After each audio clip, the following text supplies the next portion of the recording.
Hello everyone, this is Albert Markov, and today's interview is going to be with the MTG YouTubers Nitpicking Nerds. So without further ado, let's get to the interview.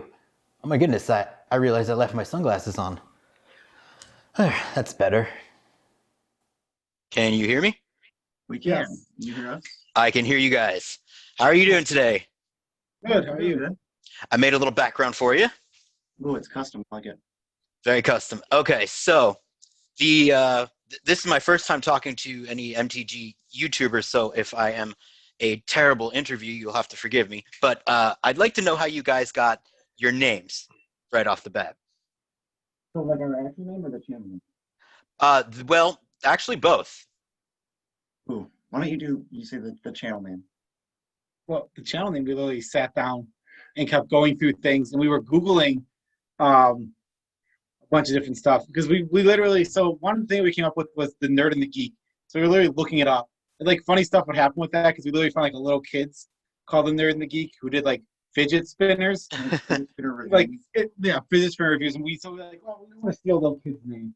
And then we chose the Nitpicking Nerds, and then like a month later, we found out there was already a Nitpicking Nerd, and we're like, well, we're using this. It's plural. I mean, so it's another YouTuber that had it or something, or? Yeah, it's a YouTuber. He's got like 2K. He did Star Trek. He does Star Trek videos. Yeah, Star Trek has like different things. Right? Mhm. Yeah, you But- guys you're bigger now, so. Yeah, it doesn't even matter. And so in terms of like our personal names, BZ is literally just my initials are B and Z, and it's like this phonetically spelled out version of that. Yeah, it's really simple. Like literally everyone calls me that. And Joe, you can do yours. I have a friend. His name's Scott. He gives everybody nicknames. My name is Joe Marcello. Marcello is my last name. It sounds like Marshino, which is a cherry. I Joe gotcha. Cherries. Yeah, very clever stuff. We're working on it. Very intriguing. So how do you guys? I mean, how do you guys meet? I'm like, I wonder, are you guys related or what's because you have a very close rapport. We act like a married couple half the time. An old married couple. An old grumpy married couple. We've just been best friends for how long? You know the time frame. It was whenever I always like average store. Yeah, Right around then. Stored is how we measure things. Yeah, right around then is when we met at a little store around here called Dark Forest, and we started playing there a lot. And then I can't even remember any process of us becoming friends. One day we were just friends, and I just remember that. I don't know the day we met. I don't remember liking you or not.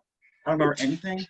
I think once we started interacting, it was like bound to happen because I think we're so similar in the head, not so much in like what we like to do. We're kind of different. To an extent. We have like similarities where we just totally click on stuff, and like for example, YouTube, we can just work on it endlessly because we definitely are in the same headspace. So what do you guys do? You started a podcast first, right, before you did YouTube, right? We started at like a very random podcast where we just talked about anything and everything, and we had no structure, no anything. Basically, it was like we jumped headfirst into YouTube with no guidance or anything. We just made random videos. Well, we just wanted to. It was more like we wanted to make content for fun because we just kind of wanted to do something else. Yeah. Hey, let's do something. It's whatever. And so then what do you think was one of the catalysts for you becoming so successful? I mean, when did you realize that this was becoming something that was bigger than maybe you had anticipated? So we started that janky podcast, and then it eventually died off, and then we wanted to jump back into it, but we wanted to actually go for something, try to, make a presence for ourselves and have fun with it and kind of like compete with ourselves almost. It's like, hey, maybe we can do something on YouTube. So we niched down and like chose Commander, and I think the fact, like what sets us apart from so many other channels is it like if it's just one person, it is so hard to like stay focused and stay motivated. But we have like the fortunate part aspect, whatever. There's two of us. It's great. Yeah, it's very fortunate. Yeah, having someone to bounce off of, and like we both have dealt with issues through the time of doing YouTube. But like when you often like he'll have like a bad week and like more falls on me, and then it's a flip flop next week. Yeah, but there's like, let's say if we both had channels individually, there'd be weeks or months where we're not, like one of us isn't making videos. Yeah. and it's like so great that the other person can tag in because like we trust each other, obviously. Yeah. So do you both do the editing together? Is that what you're saying? Or We used to both do the editing. So in the very beginning, I did all the editing, and then it's like the tasks and allocations and stuff is flipped. So now Joe is the one who does all the editing, and then I'm doing all the like behind the scenes like SEO and thumbnails and like the description and everything written out basically. Yeah. Like we switched when we moved from janky Wii Video, which Yeah. is so hard to edit with, to Premiere Pro. And when we did that, that's when I'm like, okay, well, I'll learn Premiere Pro and I'll start doing the editing. do you just taught yourself Premiere Pro? I mean, just off the bat you did, or Yeah, I mean, I watched a few tutorial videos, and like, I don't know how to do anything fancy. It's not like I don't use After Effects or anything because I could learn it, but I don't have the time with how much I'm editing YouTube videos already. Yeah, like you educated yourself to make what we already make on Premiere Pro. Yeah. To make it look a little better. Exactly. right.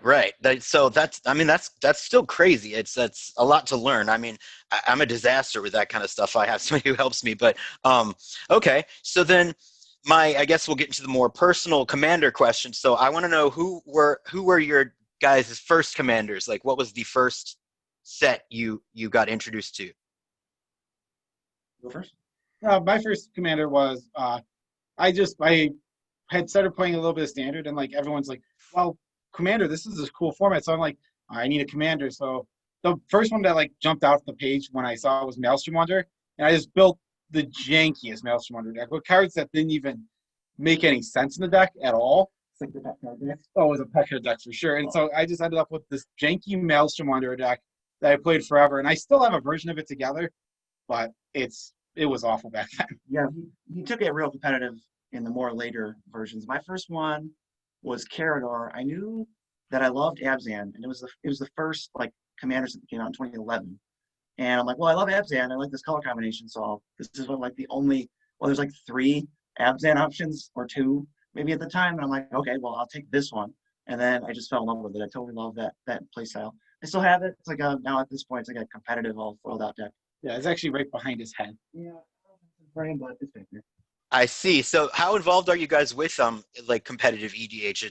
It sounds like you guys kind of go for the gusto with some of the stuff you've brewed. I think we definitely are above like the filthy casual. When we brew a deck on this channel, it'll be like we're trying to go for like 85, 90%. Like we're not throwing Mana Crypt in like Ancient Tomb decks because it's just not interesting deck building and there's nothing to talk about. So we try to like with the cards we actually talk about, like they're good cards and every deck has like 4 or 5 ways to win. Yeah, exactly. We're not quite at CDH. We're not quite up there because some of our we've built like in paper we have like his Carador deck over there is at the cusp of CDH where it's like if the commander is not quite good enough for a CDH deck, but if other than that, it's right there. It's more of we don't want to be CDH. I don't really think we'd be interested in making too much CDH content. We'll dabble like 3 times a month and be like, hey, here's this super competitive deck. Yeah, like we did a Kit Car deck when Kit Car was spoiled and for Core 2020 that was forever. Yeah, we were like, all right, this commander's nuts. Let's just go for it, see what we can do. Holy, that was 20 Core. That was a year. It was like a year and a half ago. Holy crap! It seems like Core 2020 happened like 3 years ago. It's kind of crazy with the amount of releases that they're doing. It's nuts.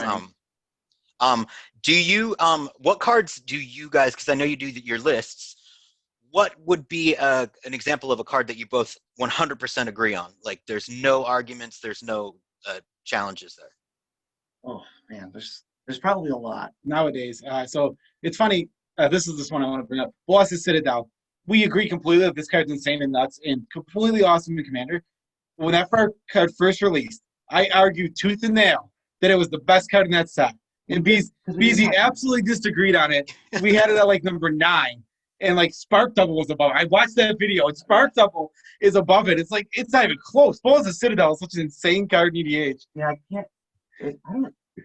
Is it still the best card from War? There's so many dumb plays about it. It is. It might still end up being like it's definitely the card from War we play the most. Oh yeah, it's. I think it's still we still consider it the best card from War for the level we play. And something we kind of always agreed on. We both always loved like the next one video. We were like super stoked to make it because we all just like love. We both equally love like most of those cards. Oh, we play a ton of full plans in our decks. So then, conversely, what would be some cards that you guys disagree on that you are just at an impasse? What? Oh, Field of the Dead. I mean, Oh, I love that card. this is the Okay. easiest, like, where we just, I mean, I think the card belongs in a lot of decks. I don't think it's terrible, but BZ's got it on this pedestal where, like, basically if he's building a commander deck, it's almost always going to be in it. I'm actually trying to think. I don't know if I've built a deck where Field of the Dead is not in it since that card came out. Yeah, and like I'm saying the card's good. I'm not arguing that. But it's like if I make a lands deck, then I'm like, oh, okay, get my Field of the Dead now because it's a lands matter. If you are in the camp of it's really good, and I'm in the camp of it's a free roll. Yeah. So I'm gonna do it. Yeah, exactly. Oh, Field of the Dead. I started playing Arena when Field of the Dead was coming out, so I was traumatized by that card. It was just. Oh, Golos! What an interesting standard format. Oh yeah, it was. I was like, "What is this? What's happening to me?" Yeah, that was nuts. But so then my next question would be, in both of you, this is both of you, what is the most blinged out card you have in your commander decks? I just love this kind of information. Like, which one have you dropped coinage on that you use? Okay, so for me, there's cards that the card I spent the most money on. These are going to be accidental brags. I think was Mana Crypt, the masterpiece foil. It was like 150, and I was like, Really? oh man, it's a lot of money, and that's like $500 or something stupid. Right. And then I think the most expensive card I own is I bought like a lightly played Gaia's Cradle for my friend. That was like 2 years ago, so it's like quintupled in value. I don't even know what I got it for, but it's like $1,000. Yeah, it's going for like 900 something on eBay right now. It's crazy. What about you? I don't have it nearly as much like pimped out stuff. But random thing that just happens to be, I built a Bolas commander deck and I got a foil one right away, the flip Bolas, and that card's like $70. The Ravager still? Yeah. Oh. Well, when it first came out, it was like $70. Then it went down, and then it just spiked back up to $70 recently. It's like, dang. We're also Yeah. getting rid of cards. So when we pick up cards, we'll have like, what do we have, like 5 expropriates now? But they just went up, but it wasn't through any prowess of our own. We're just like, oh, we just never got rid of these. Yeah, we just never got rid of them. We meant to get rid of them. We had trouble with Channel Turtle's buy list a couple of months back now. We could not get it to work for us. We were trying to sell cards. And now, instead of selling cards, we have a giant box full of cards that says we want to sell it. Yeah, but we're not going to anytime soon. Right. So then what would be, do you guys have a guilty pleasure card, like one of those cards that you are emotionally attached to that you know is not really supposed to be in a deck, but you can't help it because you love it so much? Oh yeah, I think I'm way more like about that than you are. Oh, more overall, yeah. I built a deck where my first ever mythic that I opened was Imperial Archangel, and I love that card. I love it so much. So I wanted to build a deck where that was the entire focus was getting that stupid thing out. And 12-year-old BZ was really disappointed that you couldn't enchant it, creatures and put counters on it or anything. I'm like, but I want to, and then I'll never die from combat damage. So the whole deck is just cheating auras onto it and making it indestructible and giving it protection from all colors, so you just can't lose. And I love it. That deck is so much fun.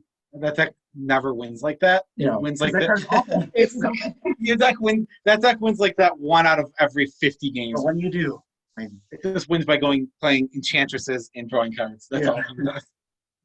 I don't really have too many pet cards overall. One card that I've played a lot over the years is Stolen Goods. Just absolutely silly card. It's not even that good.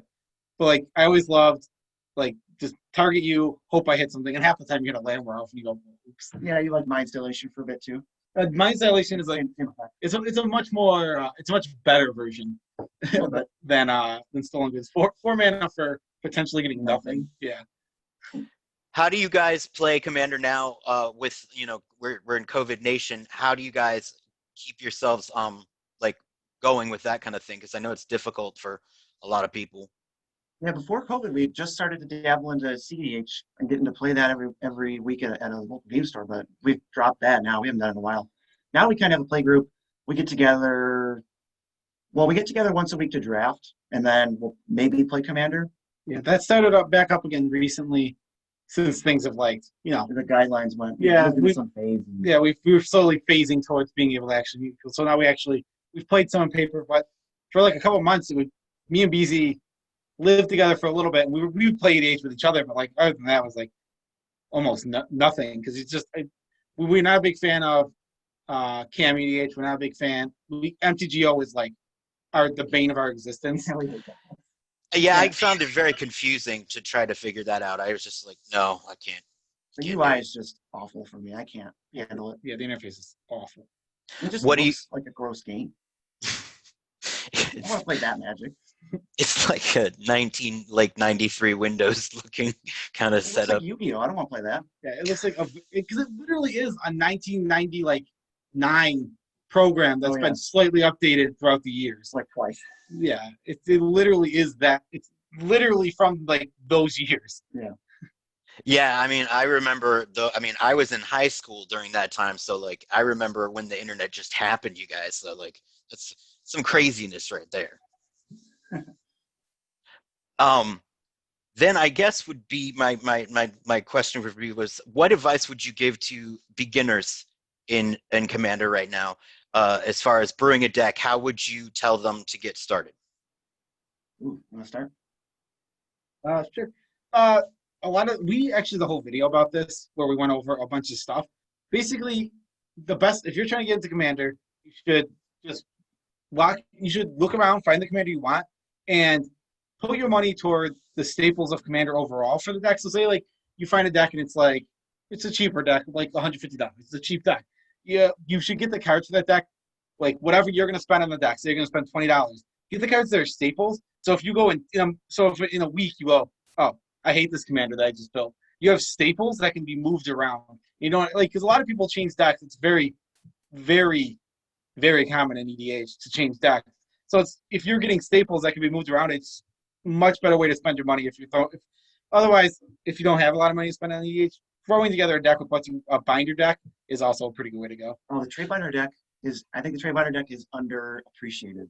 And you can even, like, obviously, if we're talking about like a $50 less budget, we built so many of those at this point. You can just go on TCG Player, get every tap land in existence for like $2 total, and your deck's going to have good mana. You just come in, you just play and turn behind. Yeah, go ahead. I'm sorry, but when you say a binder, that what was the expression you used? Trade binder. A trade binder deck. It just the expression just means they get all the cards are pulled out of their trade binder. They didn't spend money to make their deck. They hit whatever their deck is made. It's made of cards they own. Right. Start with even just start with if you want to go for nothing. Start with the draft chap, and then you can upgrade it if you want. If you have $50 to spend, we've definitely covered that. I think of what we would go for. You can get the staples and work from there. Yeah, we had a $50 Jaleva deck that looked pretty dang competitive for a $50 deck. Where like every card was under $1. Yeah, every card The was deck was like $60-something. yeah. Well, I just think the way I would not go about building a commander deck if I'm a new player is go to EDH Rec, hit average, build that, and then buy it all at once. Like you gotta proxy test things. Be smart with your money. Don't just buy a deck. Slowly upgrade it or proxy it and figure out what works and what doesn't, and then start slowly buying it. I have a deck that I started built. It's totally built, and there's like 25 proxies because I'm just not sure if I want to buy those yet. Yeah. What would be like some of those proxies? I'm curious. Even just like janky stuff. Urza is one. I mean, I know I'm gonna get Urza, but I'm waiting to buy them all at once. There's like bulk rares. There's like prototype portal. I think that card's like 5 cents used or 5 cents, new mint. But I'm just not gonna buy it because I don't know if I'm gonna need a prototype portal for that deck. What would be we're coming to close, don't worry, I won't keep you for much longer, but what would be your thoughts on some of your I love this because I'm an art lover myself, your favorite art pieces in Magic or your favorite artists, either or, go. I mean, love basically anything by Seth McKinnon will get me every time. Even his art he's very stylistic and like I love the creepiness to his arts. They're super cool, super good. Overall, I can't think of like my favorite. I don't usually pick favorite arts. I really an art and a legend that I love is Yawgmoth's art. I love like the little hints of Phyrexia all throughout the art and like just the feel of the card is it's so Phyrexian and it fits him so well. It does. So my favorite card art, probably Imperial Archangel. I don't know why. Maybe because this happens to have like actually great art. It's right there. Right there behind us in every video. You can't see it. Well, in every video. Oh yeah, in the video you can. Ray Staples is great. He can literally just do angels perfectly every time. Therese Nielsen, Rebecca Gay are all really good. Those are probably some of the favorites off the top of my head. Oh man, I was going through. So we're working on a big series about like the best commander cards from each set, That's going to be coming out probably in a month or so. That's a brand new project we're working on. But I was looking through some older arts, and it's just it sticks out like a sore thumb. It's like bad art, okay, or bad art, okay. Oh, Rebecca White, amazing art. It's just like, oh my Right. god. Right. Yeah. I mean, there's just that moment where it's like it took a jump. I am not sure what happened. Because how do you feel about the older art? I feel that a lot of people who've played since the beginning, they have more, I think, of a just sort of a rose tinted look at it, maybe. Like, Oh yeah, you can definitely tell when we did the ranking of your commander. Like I will say, we thought of the nitpicking nerds. It definitely fits us. We will nitpick like everything, and especially we can go back and forth with each other and just say like, well, this is dumb. I don't like the way this is, and then just talk about it. And more like a very cynical sometimes, just kind of joking type thing. But we do not Yeah. typically like older art. Yeah, we technically don't. And a good example, one of my friends, again, actually we talked about him, he gave me the nickname Scott. He really enjoys older art on cards, and he really likes the card. Like he would say, like if we did the rating system where it's like 1 to 10, and for the card Dak and Blackblade, he would give it a 10. Yeah. Like solid 10. And like when I look at the art, I just don't see a 10 at all. He's a mud person. I don't know. Yeah, it's like fine. yeah, like I know it's like reminiscent of old styles of art, and I get that, but to me it's just he looks like he's covered in mud. Right. Like I don't have to. I understand that people like it, and I'm never going to diminish that or take it away from them. But I could care less about some of that older stuff. right? Yeah, I mean, I'm kind of with you on that one. I have to say. What upcoming releases are you guys working on that you would like to tell everybody about here?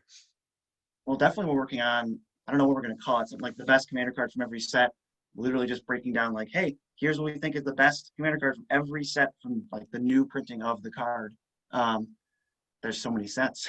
There's so many sets. Yeah. It's probably going to be like an hour-long video. Another thing, we're constantly what Zendikar is on the horizon. I don't know when you're going to release this, but with Zendikar, we update every time a new legend is released. We have to update our ranking every commander's list. Yeah, it's ongoing. It's ongoing. So every single new set, we get new legends, and we have to update that list. Yeah, so we like going over. Here's the 10 best commander cards from Zendikar, and then here's every legend, and we're going to show you where it fits into our ranking list.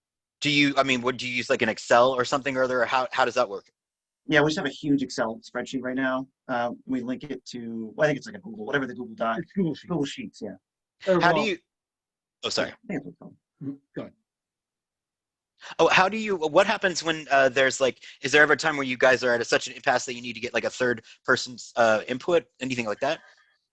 We butt heads so much on ranking every commander. I remember the first batch we did because what was it, the first 900 commanders we had to do all at once. We like argued over the stupidest stuff for like hours, and then like 2 days later, it was like, why do we argue about that for something? Like, let's just give in to one of us. So the perfect example of that one is Fade's the Untouchable. We were breaking her power. In power, we had like set rules for power, and like we still have those set rules like written down for us.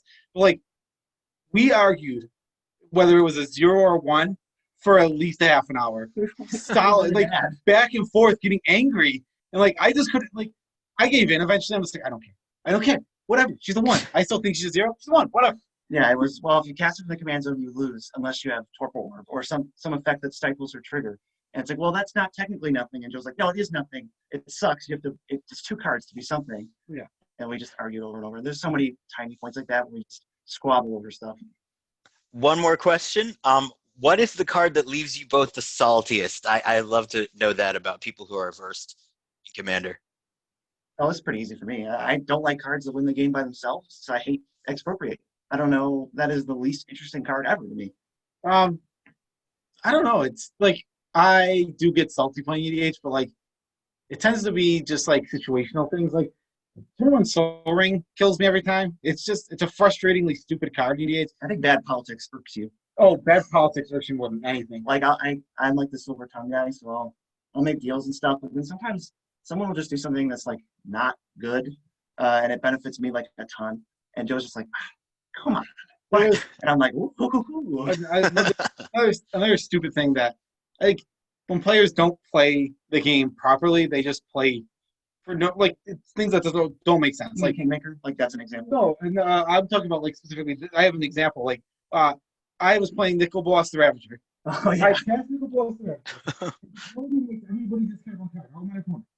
Okay, so instead of letting that resolve, the 4/4 flying body means nothing. I was nowhere near flipping him. I was nowhere near it being relevant. He counters it. It's like, just discard your counter spell. Then your other two opponents have to discard too. It's like, it doesn't even make any sense. It's not even a relevant body. It was very funny. He got very upset on that. But yeah, I definitely don't like if there's a spell that requires like no synergy, no build around. It's like, okay, we're on turn 11, so the game's over. I really hate that. Like, I love synergy wins. I'll take like even Prody Hulk. At least you built your deck and you got the combo and it's interruptible. But Expropriate, it's like, does it resolve? I win almost every time, like 90%. Like, and like I'd imagine Approach to the Second Sun is one of those for you. I actually love that card because Well, huh. I think it's hilarious how much the person gets beat up on for that one. Yeah, turn. you draw like If when they you can't win. Yeah, when you catch Approach, you just become the target. You literally draw the target on your chest and say, well, if I get to that card, which is basically face up in my deck, and you guys all know where it is, then I win. It's like, well, Yeah, I mean, if you have the mana to go like approach, dig through time, approach again, I don't know if I can be mad at that. That is so much mana, and the game at that point is like so far in the late game that maybe I just want to play. that's at least 16 How long? What's the longest Commander game you ever played then? I lose my patience after about an hour and a half. What So, was like past that, I only know that I have played games longer than that. But if in all technicalities, BZ has been playing a Commander game since like 2012. why? Because they got restarted by Karn, and Oh, yeah. it still hasn't been restarted Yeah, yet. we have not resolved the Karn Ultimate. We're still Karn waiting. Liberated. Karn Liberated Ultimate. I'm sure it will resolve one day, but it is still currently not resolved. So the longest game I've played is 7 years. Well, okay, so you have you take all the information down and you put it in on a hold and write it down, and then The you'll say information to be. was lost. So, Yeah, for the sake of it'll never be restarted, but it's still going It's still because going. nobody won. Right, we have not determined a winner, and it was not a draw. So, I don't know. Wow, it's the Commander game that is ad infinitum. Yeah, I don't know if it can. It's like almost like it's like a short story, like All getting of the sucked into a. Those decks have been long since. Yeah, every single one of those decks no longer exists. I don't. It's possible that we own 0 cards that were in that game. That's great. Well, thank you so much for taking the time to talk to me. Oh, that was fun. Well, I hope you enjoyed my interview with the Nitpicking Nerds, and I would like to congratulate my YouTube subscriber Grant. He is the winner of this week's giveaway. It is a near mint copy of Blood Chief Ascension from the Zendikar set. If you like what you saw today and want to see more, please like and subscribe. And again, you liking and subscribing will get you in the competition to win our weekly card giveaways. Until next time, I got a scoop.